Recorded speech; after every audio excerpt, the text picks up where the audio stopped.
Where should we start? So first of all, I just want to welcome. Thank you for being here today. I really appreciate you. In our first session together, we went into a deep dive into overview of structured finance.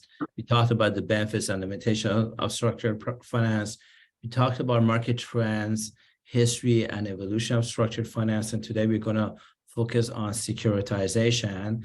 But before I begin on that, I want to ask, is there anything holding you back today from being present, from participating?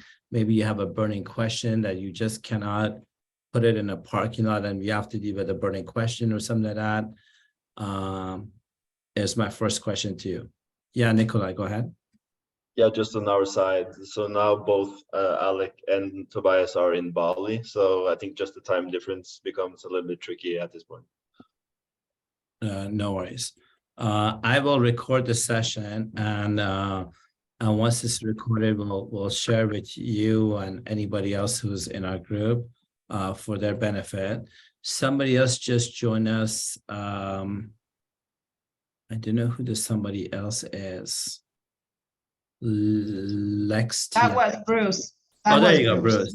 Hey, Bruce, how are you? His wife's phone. Hi, Bruce. How's it going, everybody?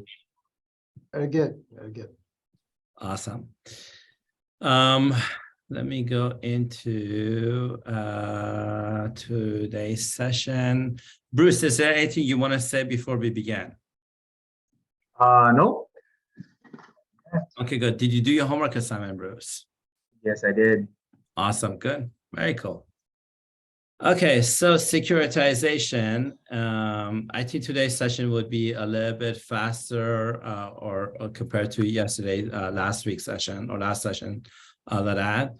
Securitization is basically, imagine you're a chef in your kitchen and you get a chance to, you have chicken, you have eggs, you have fish, and you have all these different ingredients, and you're trying to put them together to create a meal that's delicious for you, that works for you and your family.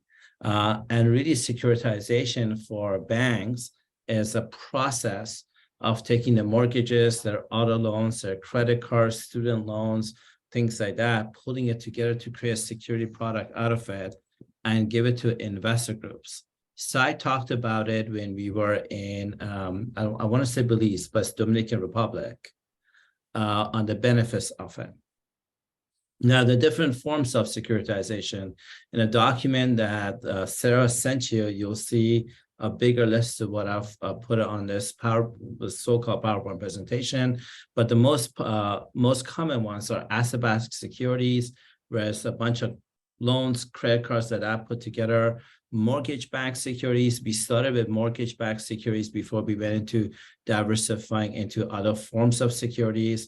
Collateralized debt obligations, whereas you're combining mortgage-backed securities, asset-backed securities, putting together as taking that chef and putting different ingredients together on what is it that you want to offer, and then commercial-backed securities are some of the most common ones. The process of doing is fairly simple. You look at all the ingredients you have, all the different forms of assets you have, and then you say, okay, what is it that I want to take to market? You create a SPV, a special purpose vehicle. You take all the things you want, the loans you've given out, forms of loans you've given out, you package it together, you put it into a SPV, you transfer the assets from your books into the SPV, and then you serve that SPV.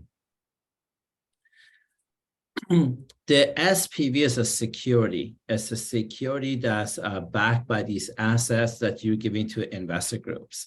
In some cases, if the SPV, if the number of assets that you have is not strong, you may want to add some additional assets to back it up so it becomes more palatable to your customers. Now, before I continue, I want to share a story with you guys. If you remember Bayo in Dominican Republic, from what I recall, Bayo said her passion is to fund women. Do any of you guys remember Bayo saying that? Like, one of her passions in life is to fund women, specifically in her community, small microloans like that is where her head space was at. Does anybody remember that? Bayo, you're looking like there's this look on you. Did I make that up? Was that different, Bayo? Maybe I misheard it or misunderstood. No, you got it right. You got it right. Okay. I was just seeing if the other people remember it right. Okay. And then Dr. Ashwini, one of his passions that he mentioned in our previous module was something called silent projects. I don't know if you guys remember. Voiceless people. Voiceless people, sorry, voiceless projects is what I remember.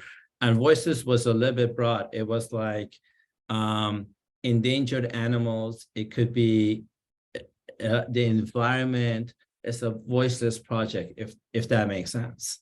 So picture this. Dr. Ashmi is running his private bank. Bill is running her private bank, and they're funding these types of projects.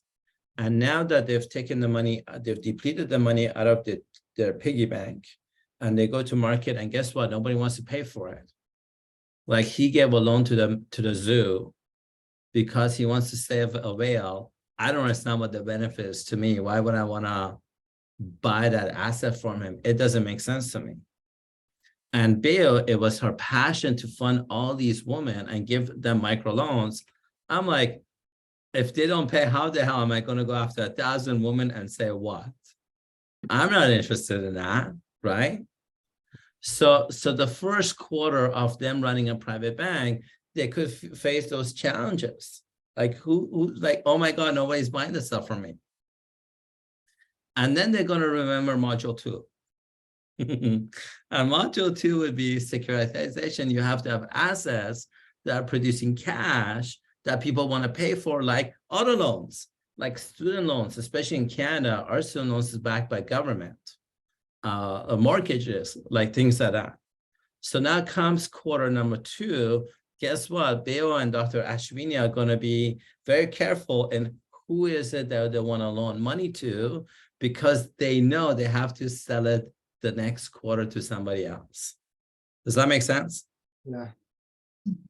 Awesome. So once you put it into a special purpose vehicle, you securitize it, you give it to an investor group, the people that you've loaned the money to are going to be paying money towards that pool.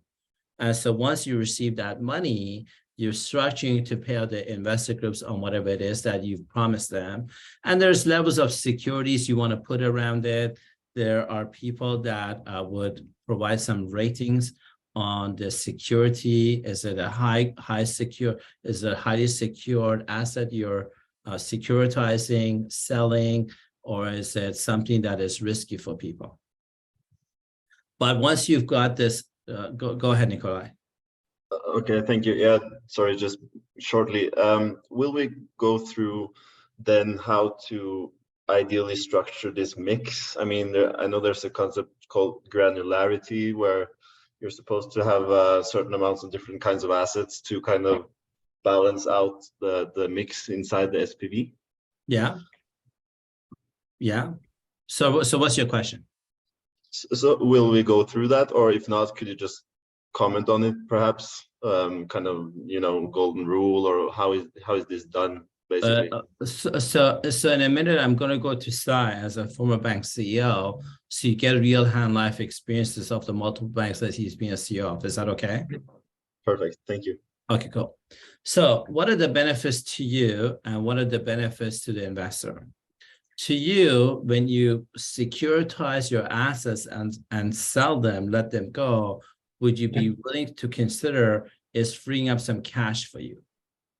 Because people are giving you some money for it.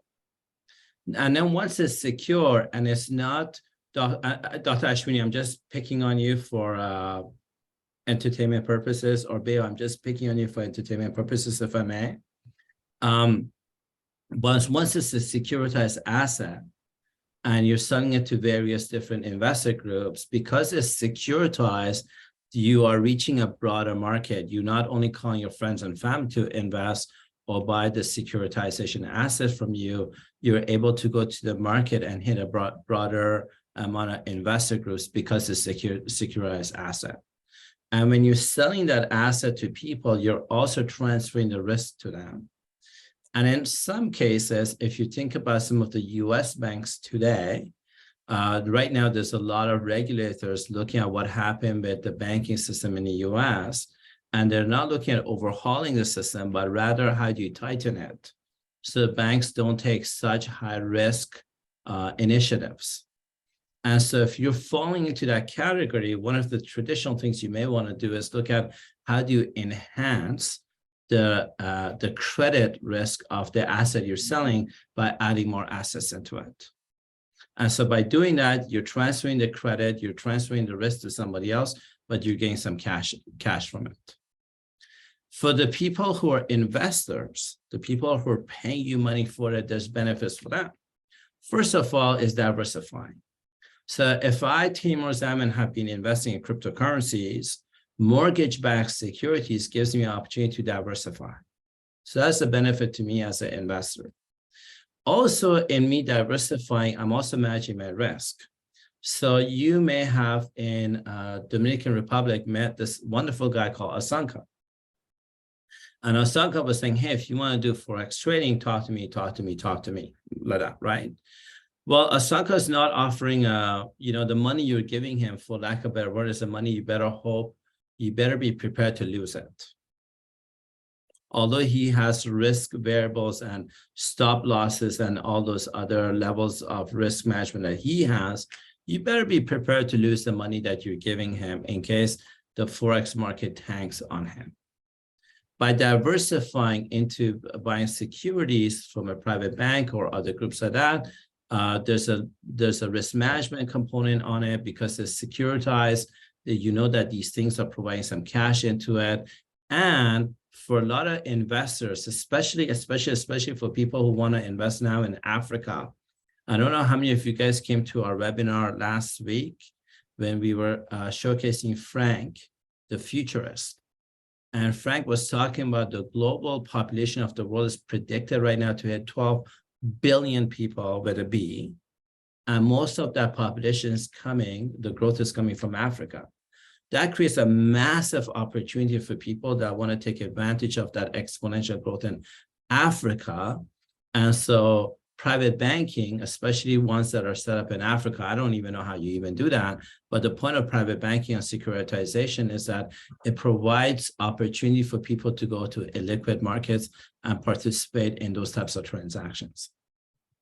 Now, there are different ways where you get paid from as an investor, the different ways that I get paid out of buying the security from a private bank, let's say Dr. Ashwini or Bayo. I'm just going to give you two of the many ways. One, and by the way, if you look at your document, the handout that Sarah provided, you see additional ways, but I'll just, given our limited time, I just want to talk about some of the most popular ways. Pass-through structure, this is where, let's say me and Sai and Sarah and Bruce say, hey, let's go and buy a security from Dr. Ashwini's private bank. A pass-through structure is where we put the money in and we're distributing the money equally on the returns that we're getting out. So if Dr. Ashwini is providing $100 a month, I go, Sai, me, let's say Bayo's a bank. So let's say it's me, Sai, and Bruce. So we'll divide the $100 by 3, and we'll take that every month. Pay-through structure is a little bit different. Pay-through structure is what was the cost to the of buying the asset. Let's pay the principal of that out, and then whatever returns we get is what we share after. Now, in this world of securitization, as you can imagine, in the past 30, 40 years, there's been a lot of development in this area. One is there's been an increased regulation. When the 2008 housing crash happened, a lot of regulators got into saying, why did the banks go through such a failure? In the United States, you can look up something called the Dodd-Frank Act. It's basically two different senators from the Republican and the Democratic Party that got together and looked at how do they tighten up the measures of what are the things that the banks can put money in or not. In the UK, it was a European Union's securitization regulation, but just to simplify it in a nutshell, it was what are these banks putting their money in that's risking it, and how do we create an oversight around it? The other development that happened in this area was just the growth of asset-backed securities, and how do you grow that, increase the interest rates or decrease the interest rates, like that. The next one was we started to, as human beings, we started to get greedy. We started with mortgage-backed securities, and then we said, okay, what else can we make money on? Can we take our credit card debts and sell that off? Can we take our automotive loans, sell that off? And so we started to expand into other classes, other asset classes, to sell that off. Now today, the hot topic, if you're in the US, you know, the Biden administration is massively big into green, enabling green. I think they're allegedly they've invested $1 trillion into green energy stuff. So things around green energy, rental payments, rental of green energy equipment. These are some of the asset classes that the banks have inherited. That sign that off is one of the areas that's growing in securitization. The banks are going through a change. They're going through blockchain. They're thinking about cryptocurrencies or looking at how to adopt cryptocurrencies. And so this is another area of recent development in the securitization area. Finally, is a question that Nicola asked earlier, is that there's a lot of businesses that wanted to participate in green solar-based projects. So lots of people like Bayo, as an example, that want to participate in what's called corporate social responsibility companies or initiatives like that. And banks are creating products, loan products, specifically for that market so they can differentiate. And that's some of the recent developments, specifically in the securitization area. Any questions before we continue? Yes.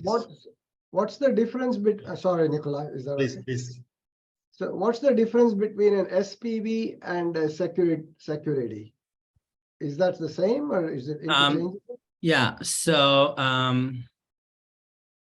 give me 1 second, Mr. Ashwini. Just give me a second to think it through a little bit. Sure.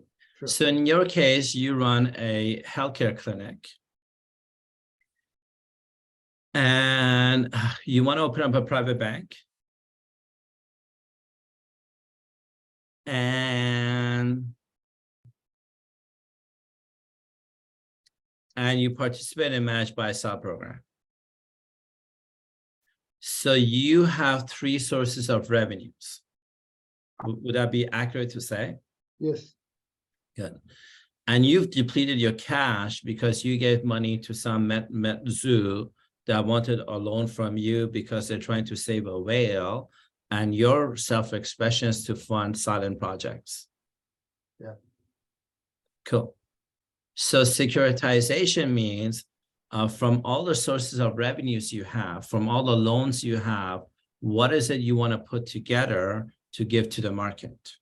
So maybe the clinic you have is an asset that's producing $5. And maybe you want to give shares of that clinic away, or maybe you have a loan on that clinic, something like that, and maybe you borrowed money so you can participate in managed buy-sell program. So you have a loan on that too. So you have a bunch of different assets that you want to take it off, different activities that you've done that you want to take it off your books.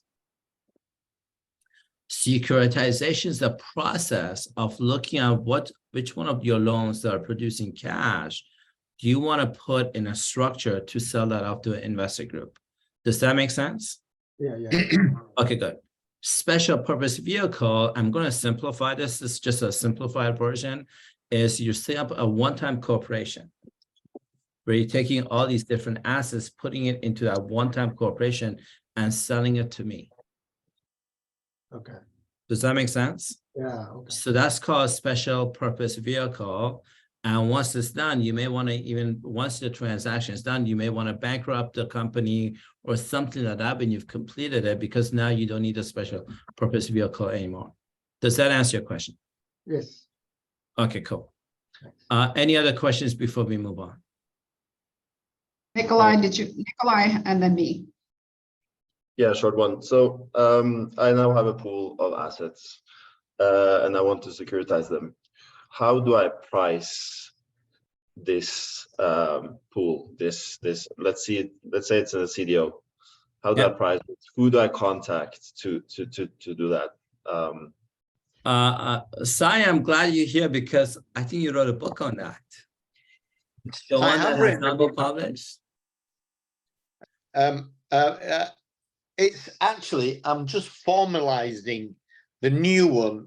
There's a final one, which is an index to why financial markets exist and how they operate and why they operate.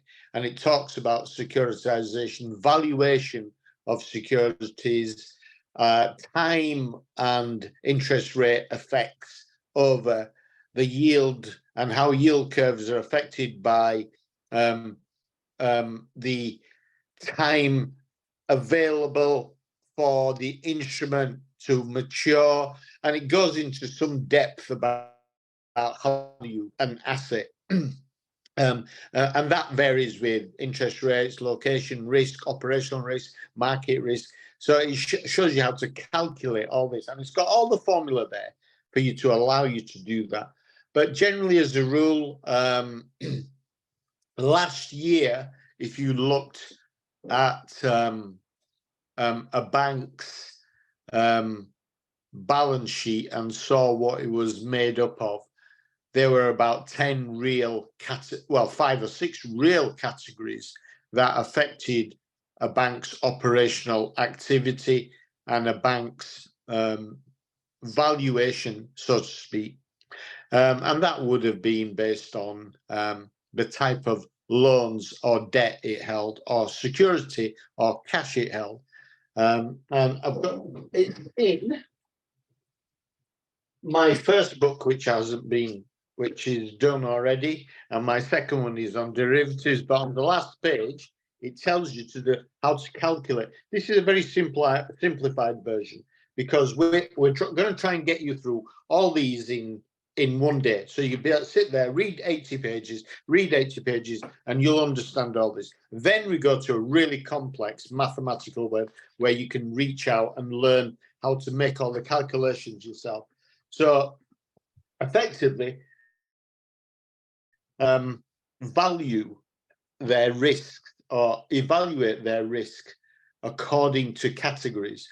And usually sovereign debt is supposed to be 0. But as if you've been in South America, you realize defaults, and England did many, many years ago. So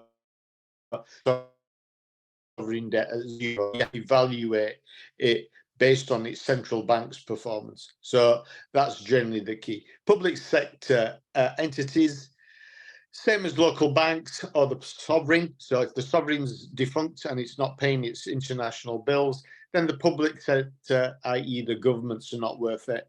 Offices, local councils either. Multilateral development banks are the same as banks, but have 0 for strong multinationals. That's your rating risk. If they're really strong, good corporates, maybe like IBM or Microsoft or something, then they're going to have a 0 risk because they're everywhere. Banks and investment firms fail 20 to 150% risk ratio, but not less than the sovereign. So they do fail. Corporates, companies fail 20 to 100. Retail loans, the loans that everybody has, there's actually a calculation to say 75% of them before maturity. So these are the areas that you raise. Residential mortgages, 35%, because people like commercial mortgages, people don't care about them. They'll dump the company because it's under a limited company. So there's 100% loading of risk on that. Overdue assets, you can forget about them. They're 100% rating risk issued by securitizations, i.e. bank instruments, but securities, they are still 100% risk. And cash at the bank is regarded as zero risk at the moment. So this is just an introduction, a 60-page introduction to the origin of banking, then derivatives, and the rest of them are they're all ready to go to print, and they'll be all done within a few weeks. Covers everything, so there'll be a whole range. But the big one is going to be 200 or 300 pages, and that's going to really explain how everything goes. Now, the thing about that is you have to, each bank, because of its lending criteria, which is what you set up when you get your bank and set up the parameters of the software and how it works and how it loads people on, will determine what kind of debt you hold. So if you say, I don't want people under 53-year-old and it's programmed into the software, then you won't get people under 53-year-old. So you've eliminated that part of the risk ratio. So your software to manage your bank will help you eliminate that risk and manage that risk a lot better if it's set up correctly, and will help you do that. Sai, I want to, Nikolai, in a minute, I'm going to come back to you and ask you, what did you take away? What did you learn from that answer? Sai, can you talk about the risk ratio and tie it to something called stress testing, specifically as interest rates goes up, because every one of us is going to be stress tested, and that impacts our cash adequacy ratios. Yeah. Okay. Now this structure I've just talked about is what's normally sitting in a bank. Now, the cash and the liquidity of those assets, which can be sold and turned to cash quick, will depend on how the bank survives if there's a run on the bank. And a run on the bank means 1 million people go there in one day and say, I want my money out.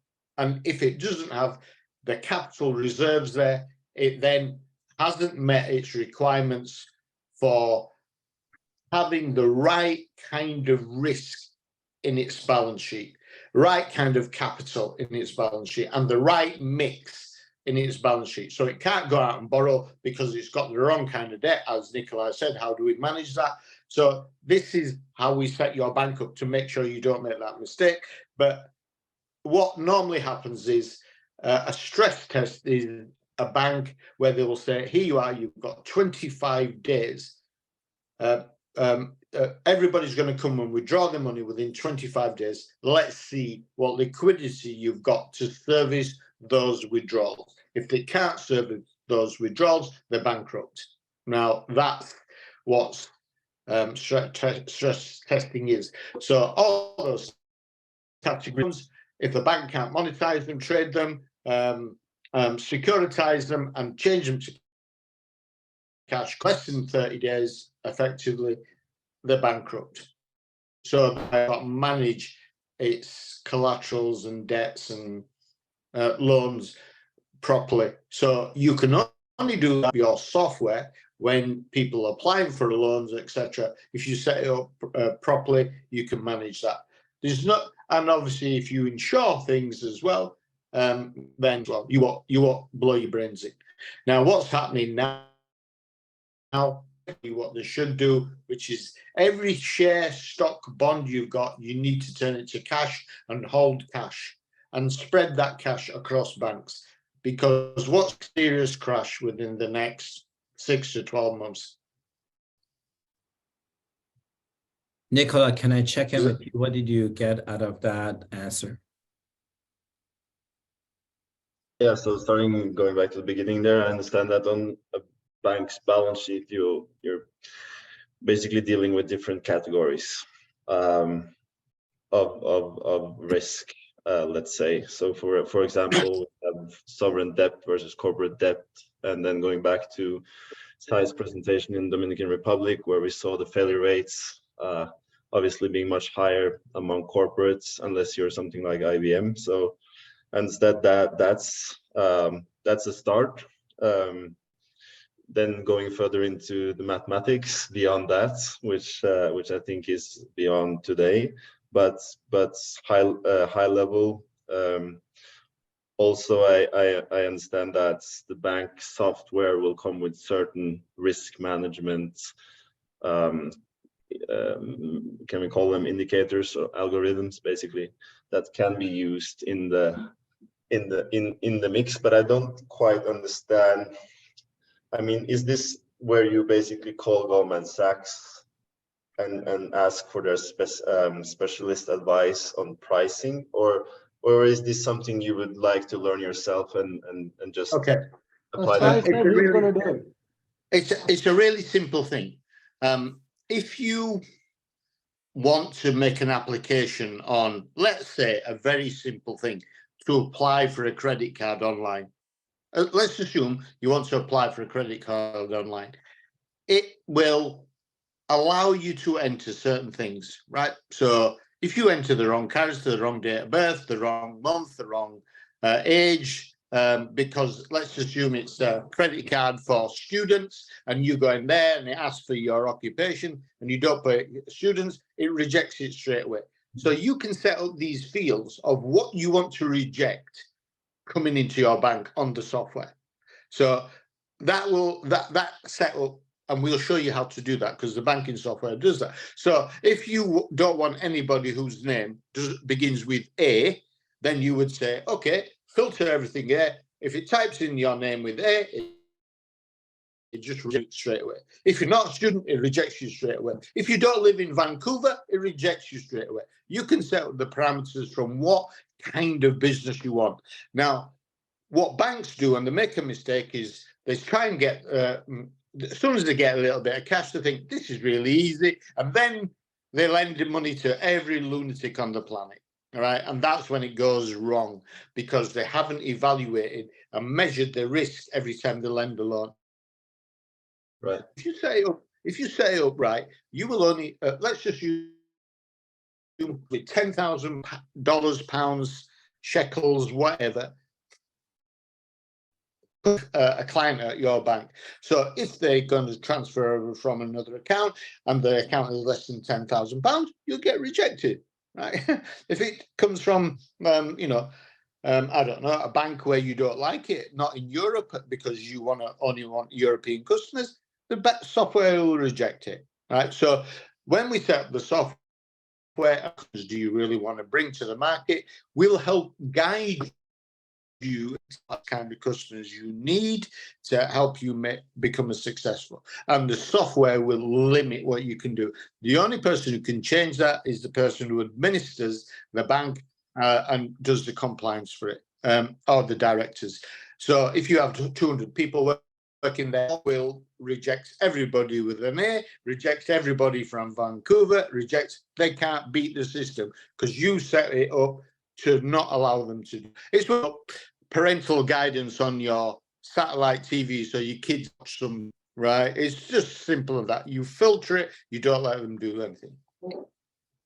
Okay, that's interesting. So taking that example over to the construction of a securitization transaction, can we do much of the same thing? Put in the parameters, and then to determine the composition of that asset. Yeah, because you can decide whether you want gold or nickel or platinum or palladium. You can decide what you want, what you think is value as an asset. You might want pensions, you might want insurance policies, you might want securities, you might want bonds, you might want shares. You can decide what you want as the base. Your banking structure will allow you to take all those things and more. You can take any type of asset into your bank. You have to remember is, try and choose the best ones. You don't want distressed assets. I mean, you don't want to buy distressed loans from another bank and say, yeah, we'll buy all your bad debt because we think we can get 10% of it. Because not only do you get your valuation, you got this problem, and as you saw there, old loans 100% risk. So why take the risk? If you're going to buy it, give them $1 for it. Give them $1. That's what you give them. Say okay, because you might get it back on recovery then, you see. But don't pay silly money for anything. And we show you how to value that kind of asset as well. New book is taking some thinking with that. Perfect. Thanks. Anything else before we move on? Any other questions? Going once, going twice? I do have a question.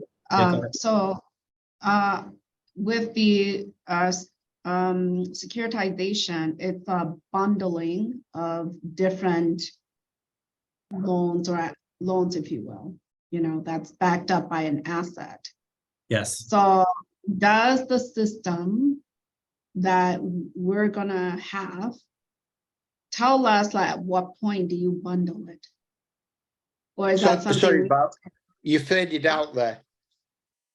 So does the system that we're gonna get, does that tell us when it makes sense for us to bundle that? Or do we have to do that ourselves? No, you have to make that decision. So when you learn the maths of doing that, then you can say, okay, we'll hang on to it a little while longer because interest rates are going to go down. We'll hang on to it a little bit longer because interest rates are going to go up in the foreign country. They'll buy some at a lower interest rate. So you got to keep it. I mean, you can't blindfold yourself and hope that an asset can be monetized or securitized. What you have to do is keep an awareness of the market and read maybe the newspaper and see what's going on, or the internet, see what's going on. And then you'll see how the market trends change. And you can try and forward predict interest rates, forward predict weather sequences, forward predict oil shortages, forward predict crops and commodity shortages. You can try and predict that just by reading newspapers or articles. So if there's a coffee shortage, then, and somebody offers you coffee, or you've got coffee on your balance sheet, or commodities, sell it, make a profit. But if there's a glut of it, just keep it, don't sell it, and use it when you need to use it. You have to, once you learn the capital asset pricing model, which I'm going to teach you, then you'll know how to value everything you have, and that will give you a guidance of when to dump it, when to keep it, when to securitize it. Thank you. Where can we get your book, Sai? I mean, is it available on Amazon? The just because, you see, the ones that I wrote originally, I'm updating them because the whole industry has changed over the last year, right? So I was waiting for all 10 to go out at the same time, but because of what's happening and what's going to happen over the next 12 months, I modified it a little bit. So they're going to have to be reprinted again. So they will, hopefully, the commodities one is being worked on right now as they're doing the cover, etc., etc., and that will be ready maybe 3 days time for final review. If that goes ahead, then all 10 will be done within. The target was to get them done by end of March, but we've just had problems with companies that are just inundated and too slow. But people have been laid off, companies not where they were, and a lot of companies, and you cannot borrow money from the banks anymore now. There's no mortgages in the mortgage. So and the credit lines can't take more people on, they can't develop their businesses. And because most people loan in the UK, if you took a COVID loan, you're not allowed to, and that is called government assistance. Even though they set your credit file by not making payments, the bank held the debt without reduction. So therefore, that client is not changing on his credit file, his impact file. So now they want 18%, 19%, 12% interest rates to do even a basic commercial loan. It's criminal. It beggars belief what these people are doing. Yeah, it's terrible. I want to move on. Okay, cool. Can I move on? I'm going to talk about the homework assignment for this module. So the first one, this is the first one that Sai did this homework assignment for you guys, or he came up with a homework assignment. Sai, 3 weeks ago, 4 weeks ago, when did you do this homework assignment? Anyway, so here's the homework assignment. Research and analyze recent securitization trends and development in the real estate industry. I think real estate industry is a lot more easier to find case studies like that compared to other industries. Please explain, by the way, if Sarah, you've sent this to everybody, right? Yes. Okay, so this should be in your module handout. Please explain the difference between security and bond and why they differ in the method of securitization. So that's some studying to do here. Pick an industry such as automotive, credit card, and describe the process of loan given and how the loan can be securitized, highlighting the risks and benefits for investors. So this is not you, this is the people you want to sell this to. This is important. Create a case study on securitization transaction that involves a notable company. Explain the process from asset selection to the issuance of securities and evaluate the performance of the securities over time. I'm happy to say you'll find a lot of case studies. Analyze the impact of securitization on the financial crisis in 2008 and discuss the lessons learned from crisis for the securitization market. Now, I've done this homework multiple times with other people. Please don't give me political opinions. Like, I don't want to get a political answer here.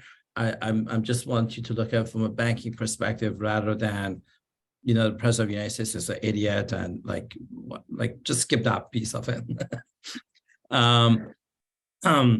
Interview a financial professional with experience in securitization and discuss their insights into the process and its benefits and risks. Write a summary of your findings. Now with this one, originally I had put here, look on LinkedIn. You'll find a lot of great people on LinkedIn that you can talk to. And when Sai was reviewing the homework assignment, his thought was, you'll find a lot of idiots on LinkedIn. So because Sai and I were not on the same page on the second piece of this question, I decided to take it out. Sai, why are you laughing? Because everybody we meet on LinkedIn who says they're a specialist in this, they only know their job. They don't know the broad span of banking. So a guy says, you know, banking, and you say, what do you do? And he says, well, I do retail. And you say, oh, okay, that's wonderful, retail. So when retail, what do you do with the money? Well, I don't know. I just process the account and okay, so what are you an expert of?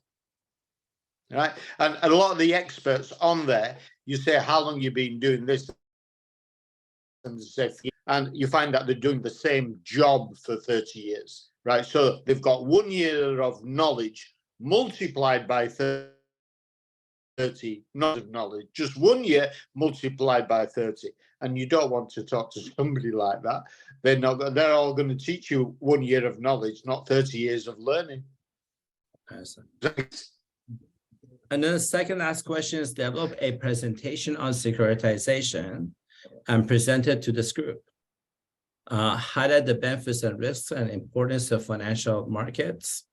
And finally, read the integrity document with a member of your family office or private bank in first person. That's the homework assignment. Any questions? Any Yes. questions, comments, resistance? I'll give you Sai's home address. Let me just check. You can have it. It is what is it? Alcatraz in New York, is it? Somewhere like that? It's in California. Alcatraz in New York. I don't know. I don't know my geography in America. Cell 23 Alcatraz, yeah. That's where they'll put me once I reveal all the secrets. In the life sentence department, right? Yeah. I have a question for question 2 on the assignment for today. Basically finding different roles in your bank. CFO being something I'm thinking about right now. We are kind of a new types of banks, I guess, in many ways.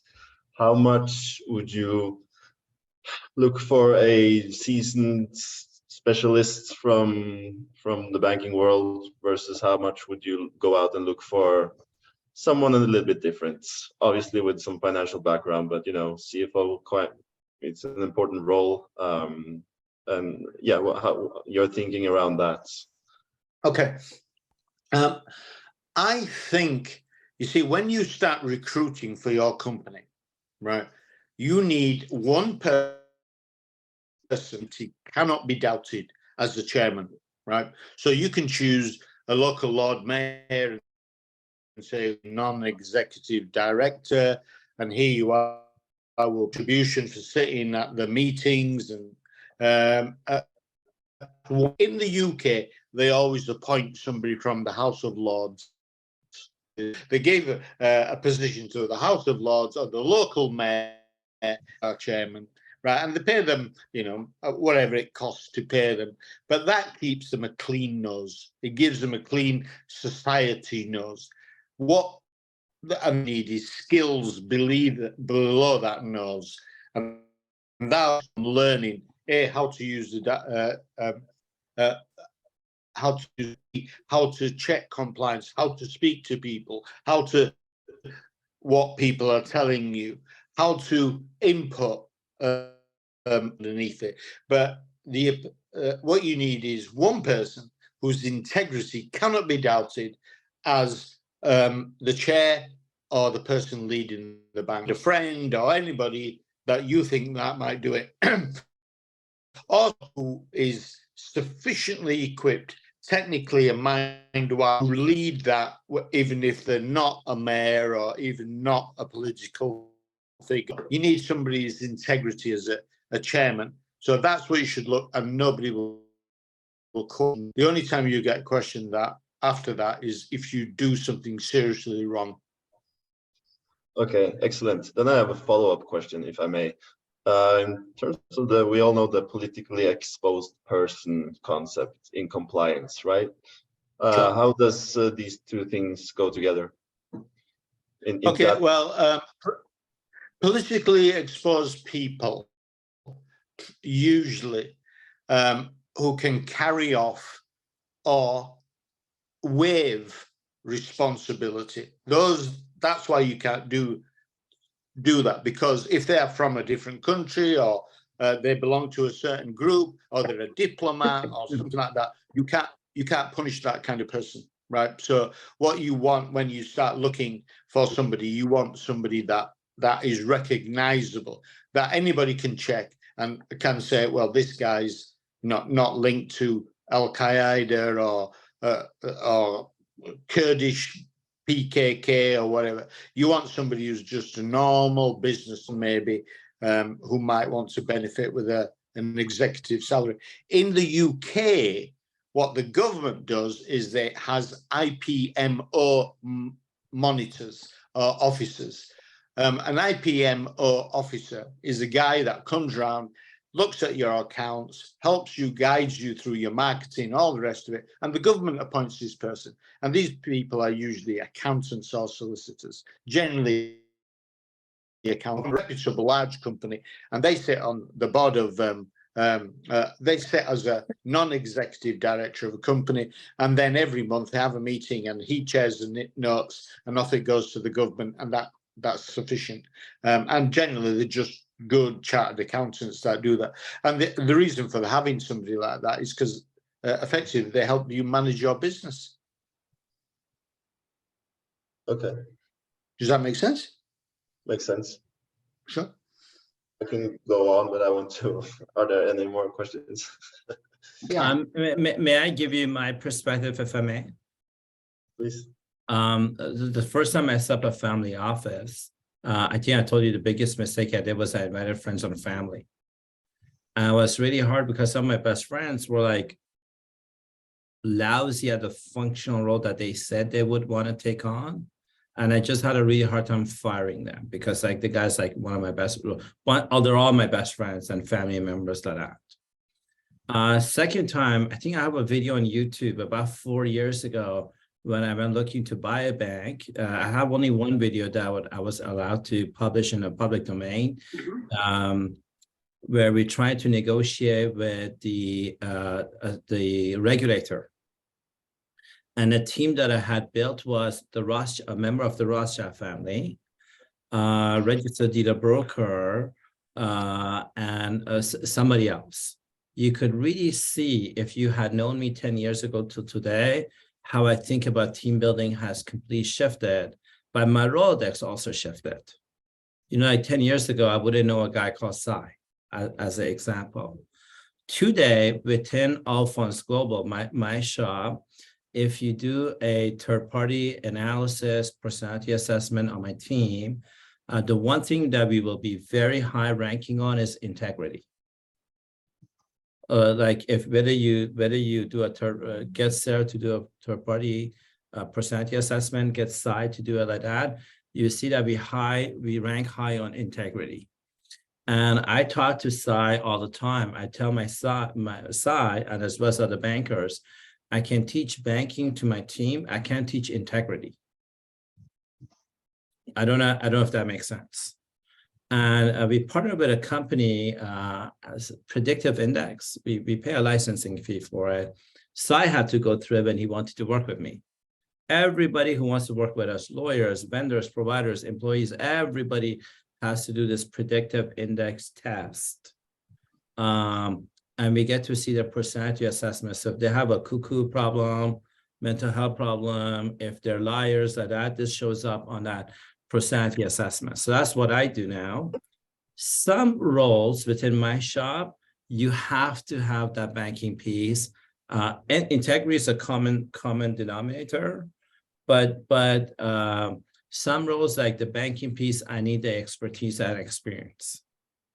Some other roles like social media, I don't need a person to know anything about banking. Like, I don't need it. I need creativity.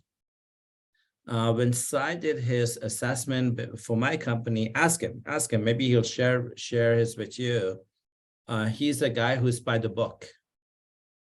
If you are looking for a CEO of a bank, you probably want a guy who's by the book, guy or girl who's by the book. You know what I mean? Sure. But if I'm looking to hire a driver, like, I don't need a by the book person. I don't know if that makes sense. But that's where I've matured to from where I was to where I am now. And the good news for you is there's a lot of people right now that have retired and they're looking for something to do, and they have a lot of domain expertise. In Canada, which is where I live, we attract about 3 million immigrants a year. I think in the United States, the numbers could be a lot higher, but I know in Canada, it's 3 million. And we get some excellent lawyers, doctors who come from their original countries. Unfortunately, Canada doesn't accept their degree. Unfortunately, it doesn't. So if Dr. Ashwini right now flies to Toronto, he could be a doctor for, I don't know, 20 years. His degree in Canada, unfortunately, wouldn't matter. Dr. Ashwini has two choices. Choice one is go back to school, rewrite your exams, and then now we recognize you as a doctor.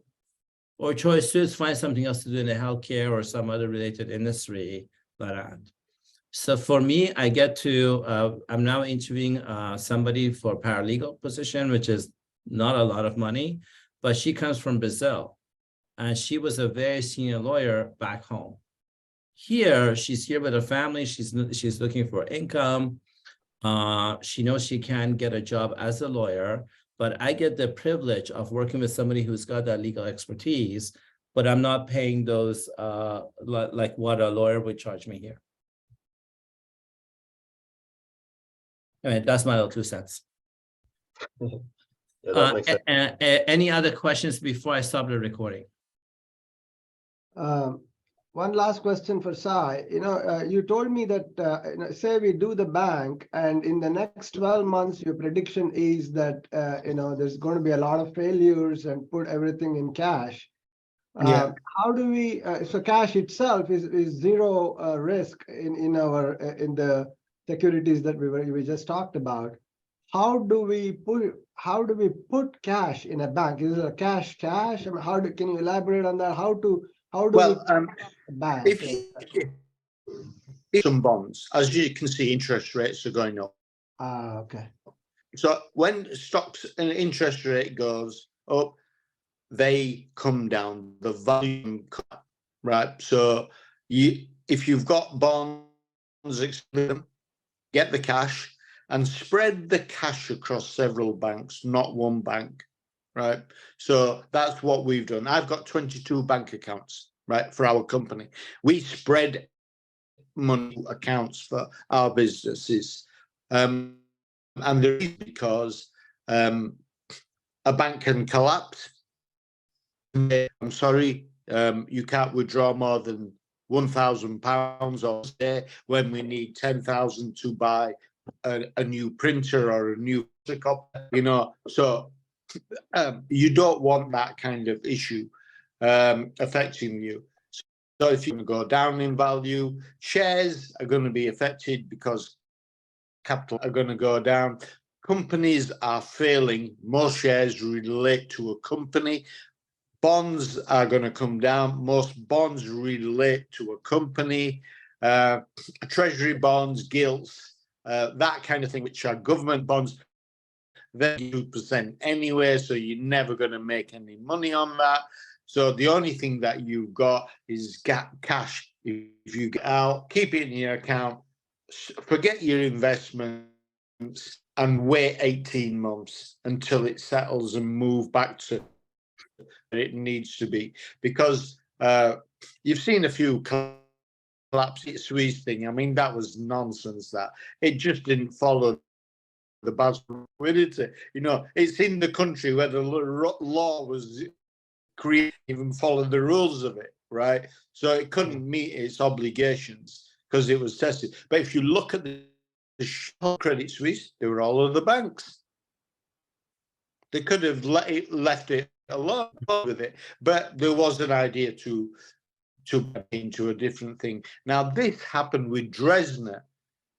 20 years ago, did the same, and Commerce Bank stepped in and picked it up. It's a good trick. But in 2011 or 8, when financial crisis started, it was UBS. So, Sai, to kind of piggyback on that, so I know that there's that, I think even now it's really hard to move money even within our own banks. You know, like it takes me almost 2 weeks just to go in and wire money. So isn't it safer, like once our bank is up and running, to take money and put it in our own bank? Well, that's where I would have it. That's, you know, once your bank's ready, I'd keep it in my own. Nobody else. Right. So we got to get that bank up and running so we could put our own money in there. Well, that's the idea, you see. Once we get it moving, then away we go and it's done then, you know. So that's the idea. Then it's our own bank and we can pull money in and out without having to worry about people refusing to give us our money. Yeah. Well, you see,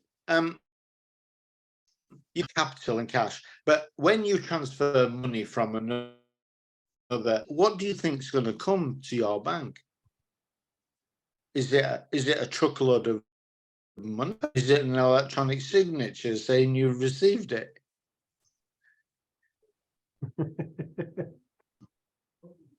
Yeah, that was the question I was asking you. How everything fails and you all have an electronic signature in your bank, and if the whole thing is crashing, how do you act, unless you have cash load like old times, how do you actually get your money back? Okay, well, you try and swap the electronic signature through an asset with another bank and receive real cash. So that's what you do. You send it to another bank, withdraw it. So we'll have 2 or 3 accounts, hopefully somewhere else, and then take the cash, and then that's the way to do it. Okay. That's the way to beat the system. Okay. Thank you. May I have your permission to take a picture for our Facebook page? Yeah. Everybody want to smile? Awesome, thank you. Anything else before we let you go? Thank you very much. Any everybody. questions about your homework assignment? No. No. Interviewing a financial advisor, if 1, 2, 3, 4, if 4 of you guys want to call Sai, you're more than welcome to do so. That's 4 phone calls you'll get out of the homework assignment. I think then next time he's going to think twice about each homework assignment. No, If suggest- anybody reads the integrity document with Sai in first person, I will personally send you a $25 gift card to Starbucks. So I'm giving a financial reward for reading the integrity document with Sai in first person. So just saying you guys know. So not next Wednesday, but the following Wednesdays when we'll have our next module. So that means you have about 2 weeks to do your homework assignment. It's been a pleasure to serve you guys. If you have anything else, please, for me, if you need anything, please reach out to my boss. Her name is Sarah. Sarah, sorry, Sarah, the recordings, will they be sent out or how? Oh, yeah. Let me stop the recording.